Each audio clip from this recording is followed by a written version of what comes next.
Ya teman-teman, jumpa lagi bersama dengan saya di YouTube saya, yaitu Jonto Seringon. Kali ini kita akan bahas bersama-sama hidupmu berharga di mata Tuhan. Hidupmu berharga di mata Allah. Hidup kita berharga di mata Allah. Yesaya pasal yang ke-43 ayat yang keempat.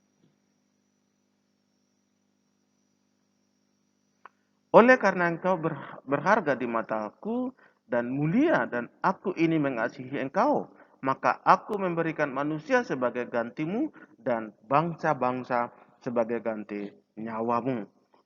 Yesaya pasal 43 ayat yang keempat.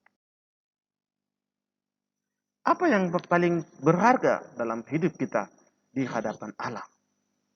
Apa sih yang paling berharga dalam kehidupan kita?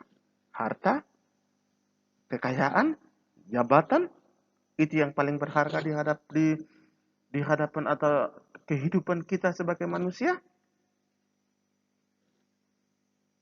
Harta, pacar yang anak-anak muda, atau jabatan, atau gelar kita yang menjadi berharga di hadapan kita sebagai manusia, atau hidup yang mewah.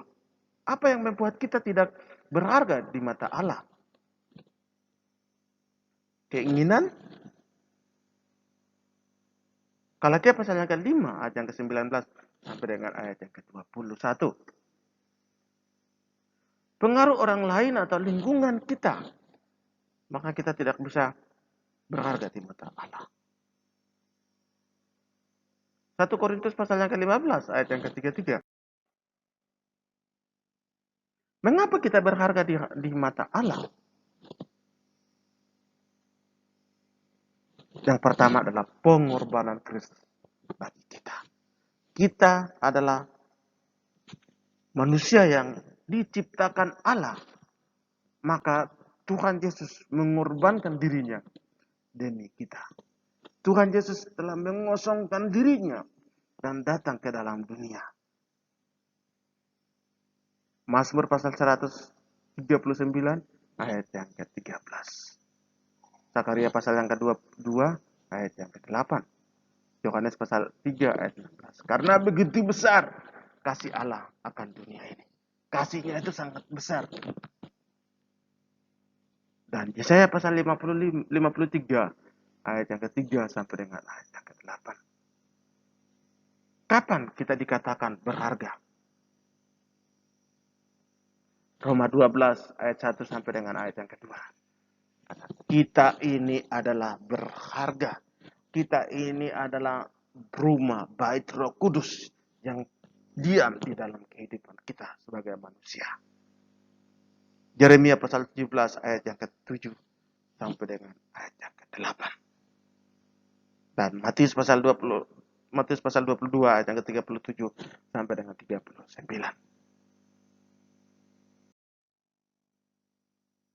Teman-teman yang saya kasih dalam nama Tuhan Yesus Kristus, manusia diciptakan Allah. Kejadian 1 ayat yang ke-26 ayat yang ke-27. Segambar dan serupa dengan Allah. Luar biasa teman-teman. Tuhan menciptakan manusia itu segambar dan serupa dengan Allah. Manusia jatuh ke dalam dosa, Tuhan tidak pernah membuang manusia itu. Seperti malaikat. Malaikat jatuh ke dalam dosa, Tuhan membuang malaikatnya. Tetapi manusia jatuh ke dalam dosa, Tuhan tidak pernah membuang manusia. Yang keempat adalah Allah memiliki rencana bagi hidup Anda dan saya. Yeremia pasal yang ke-29 ayat yang ke-11. Dia akan memberikan rancangan-rancangan bagi kita. Bukan rancangan-rancangan yang kecelakaan bagi manusia. Tetapi dia akan memberikan rancangan-rancangan setiap kita. Keputusan yang sering menjadi solusi dalam masalah adalah pergi kepada dukun. Ya.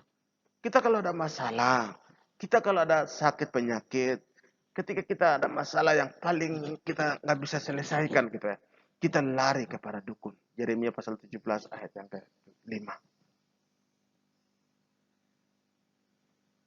Andalkan kekuatan atau andalkan diri sendiri.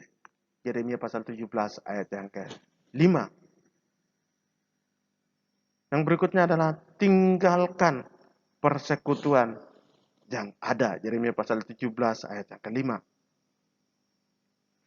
Yang berikutnya adalah minum alkohol atau minum minuman keras supaya stresnya akan hilang.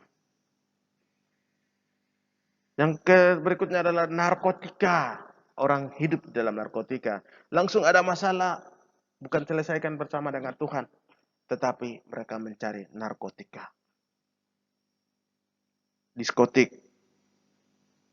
Atau yang lainnya adalah bunuh diri. Bagi anak-anak muda, bagi orang tua, mungkin ada masalah sedikit, maunya dibunuh. Bunuh diri seperti itu. Berontak terhadap orang tua bagi anak-anak muda. Hidup berharga apabila menyadari diri sebagai orang berdosa. Roma 3 ayat yang ke-23. Semua orang telah kehilangan kemuliaan Allah itu. Tetapi kasih karunia Allah yang menyelamatkan kita. Mengakui dosa di hadapan Tuhan. Kita harus mengakui dosa kita di hadapan Tuhan. 1 Yohanes pasal 1 ayat 9. Menyerahkan seluruh keinginan kepada Tuhan. Banding Galatia pasal 5 ayat yang ke-19 sampai dengan ayat yang ke-21. Dan Yeremia 17 ayat 7 dan 8. Menerima Tuhan Yesus Kristus sebagai Tuhan dan Juru Selamat pribadi. Wahyu pasal yang ke-3 ayat yang ke-20 dan Yohanes pasal 1 ayat yang ke-12. Terima kasih, Tuhan Yesus memberkati kita sekalian.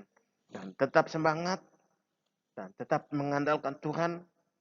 Jangan mengandalkan kekuatan, jangan mengandalkan jabatan, uang, dan lain-lain. Tetapi mengandalkan Tuhan di dalam kehidupan tiap-tiap langkah yang kita boleh berjalan bersama-sama dengan Tuhan. Kiranya Tuhan Yesus memberkati kita dan selamat beraktivitas. Shalom.